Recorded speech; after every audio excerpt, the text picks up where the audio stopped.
Well guys, welcome back. You're not going to believe my luck.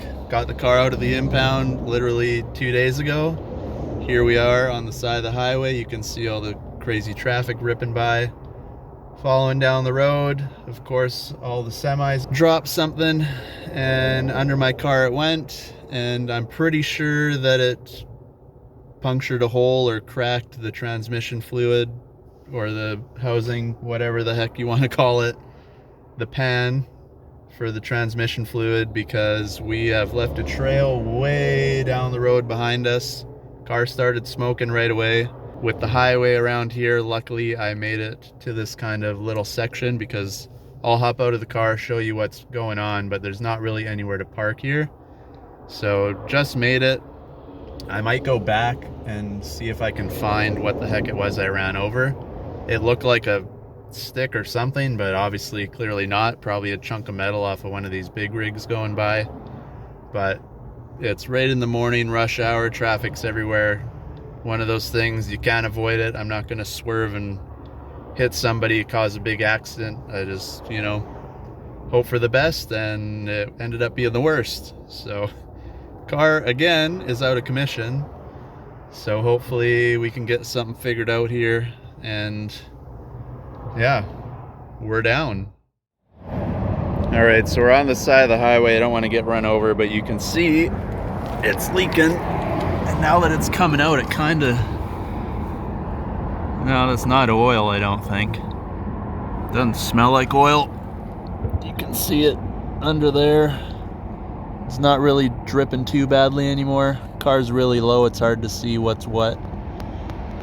But whatever I hit was hard.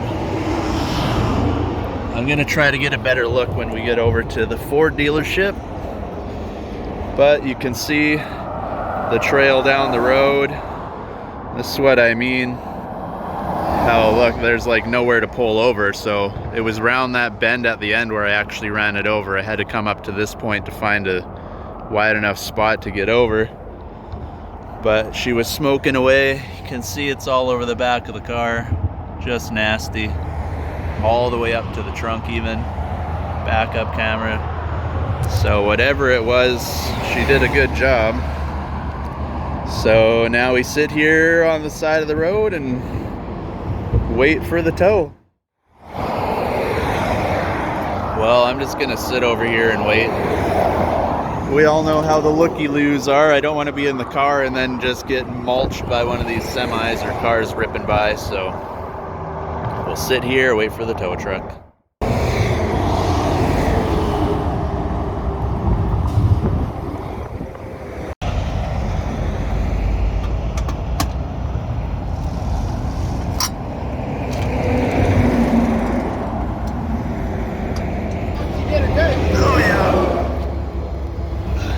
Well, got her up on the tow truck.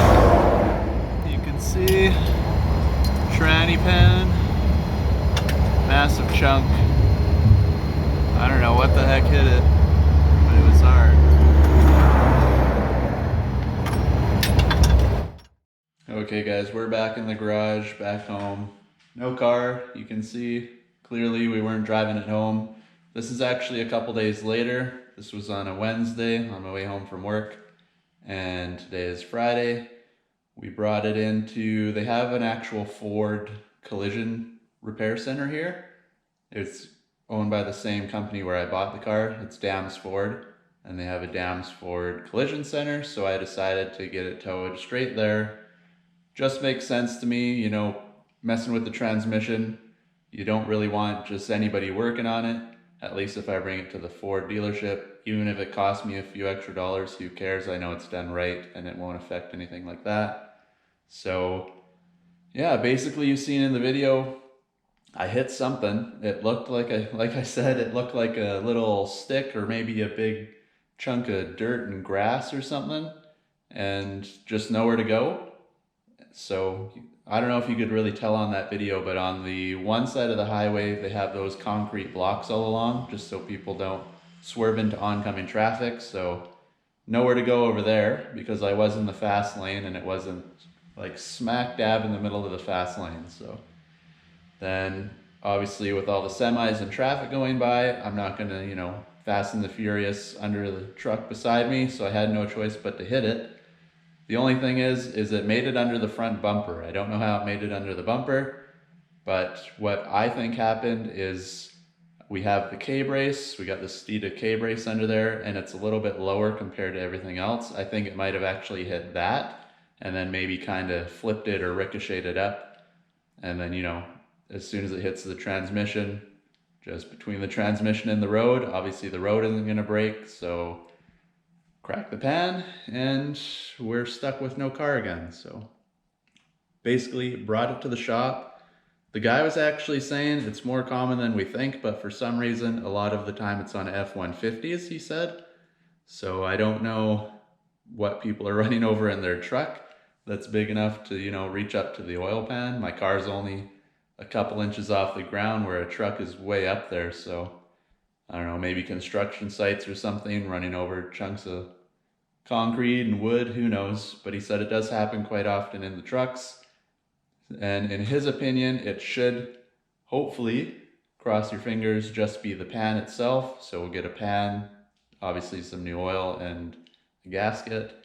Other than that, if it's worse, obviously worst case scenario, throw a new transmission in the car, which would suck.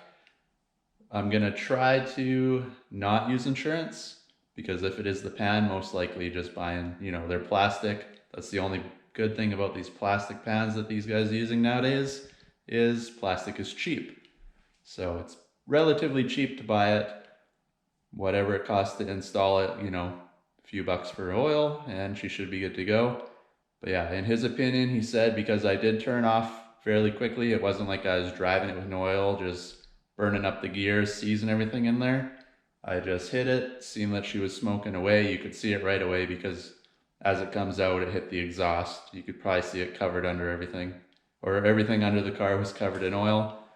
But he said because I pulled over right away, you could tell by the big puddle under the car there was still oil when I stopped. He doesn't think any major damage to the transmission would have occurred. So he thinks just a new pan and everything, but you don't know until you try it. So they're gonna order the new pan up. Like I said, it's Friday now. I didn't get any call or messages from them. And now it is the weekend, so I'm gonna say probably won't hear anything at least till Monday. And then if all goes well, throw the new pan on, fill it up. They'll take it for a little test drive, make sure she's all good to go. And worst case, throw a new pan on, fill it up, take it for a test drive, and she's still all buggered. So it didn't do anything. Like when I pulled over on the road, there was no engine lights, no lights on the dash. I know everything, that car has sensors, like all cars nowadays. So none of the lights came on, all that was good. And like I said, I did pull over, turn the car off right away. The tow truck, you could see in the video how they tow it, they actually lift up the back wheels as well. So it's not like you're spinning away down the road on the tow truck either. It's just stationary. And other than that, yeah, it's just a really crappy scenario. I did end up going back. You could see the Pathfinder in the video there. My wife came and picked me up.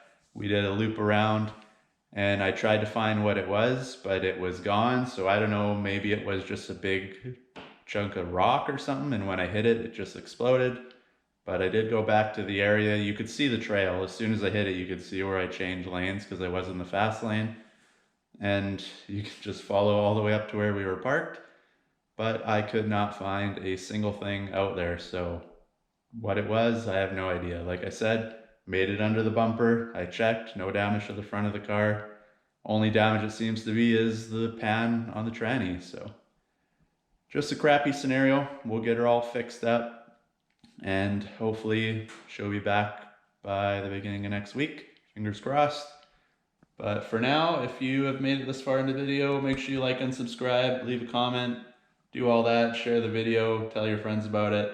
Everybody that supports the channel helps out everything. We're growing daily still, so thanks for everybody for watching and subscribing. And all your views are helping fix the car once again. So thanks to everybody who's watching, and we will catch you in the next video.